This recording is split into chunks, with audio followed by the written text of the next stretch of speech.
So much to learn about. It'll make Who is that?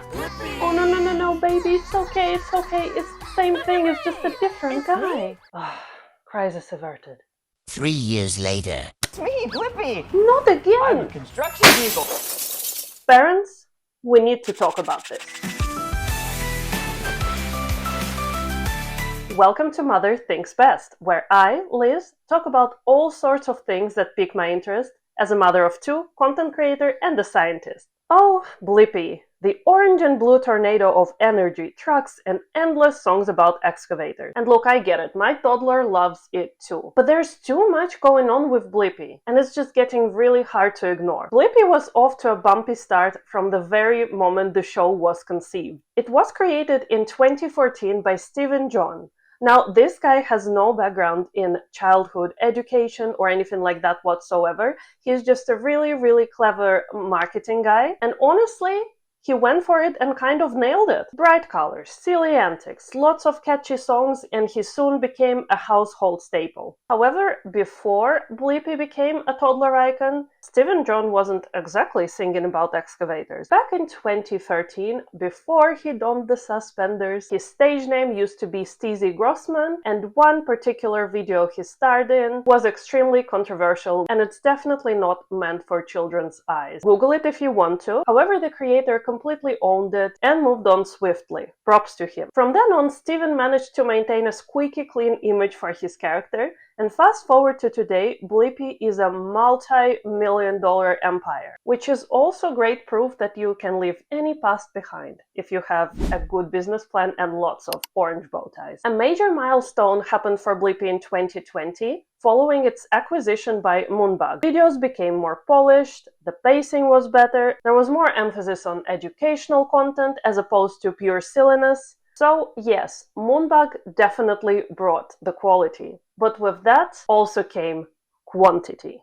Very evidently from other projects, the Moonbug's playbook is not about making good content. It's about absolutely dominating the space by any means necessary. The original Blippi could no longer keep up with the demands, even despite the addition of the animated characters, and the Blippi team made an incredibly controversial choice: multiple Blippi actors. In 2021, we were introduced to Clayton Grimm, who initially only took over some of the shows and some of the episodes, until Steven retired from the role permanently and focused on his family. Now, this has caused a pretty big online outrage with a hashtag #NotMyBlippi and lots of angry comments from parents who were struggling to console their toddlers and explain that this is indeed meant to be the same guy. And personally, as a parent of a toddler, I completely get it. These little guys do not have the cognitive skills to fully process why their favorite character suddenly looks all different.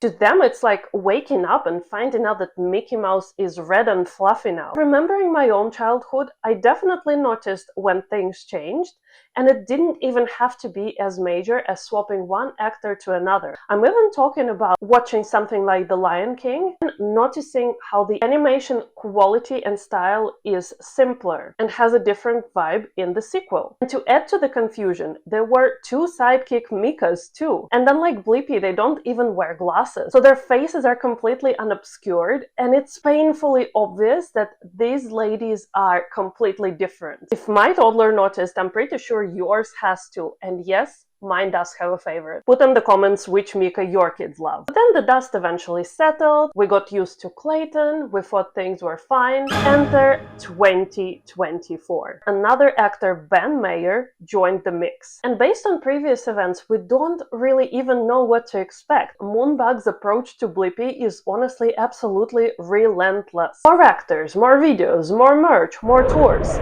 which directly translate to more potential ways to profit off the parents. They keep listing this increased demand as the reason behind all the changes, but do we really need more Blippi content? Or is it just at the point of an absolutely shameless cash grab now, huh? This strategy is not unique and mirrors practices in children's entertainment where multiple actors portray the same character to facilitate brand expansion. For example, various performers have played characters like Blue from Blue's Clues to accommodate touring schedules and increased content production. While yes, the content has improved since Moonbug stepped in, it's really hard to ignore the relentless push for more. Let's also address another elephant in the room. And I'm not saying it in a judgmental way because, as I said, my toddler is also very much familiar with Blippi's antics. Sure, it's entertaining, but is it really all that educational? Sure, kids do learn what an excavator does or how to make ice cream out of Play-Doh, but it's really not that deep. To me, it looks more like a wild trivia wrapped in even wilder colors, actions, and pure craziness. So let's not pretend like we're building the next Einstein here. This may sound a bit dramatic, but in my opinion,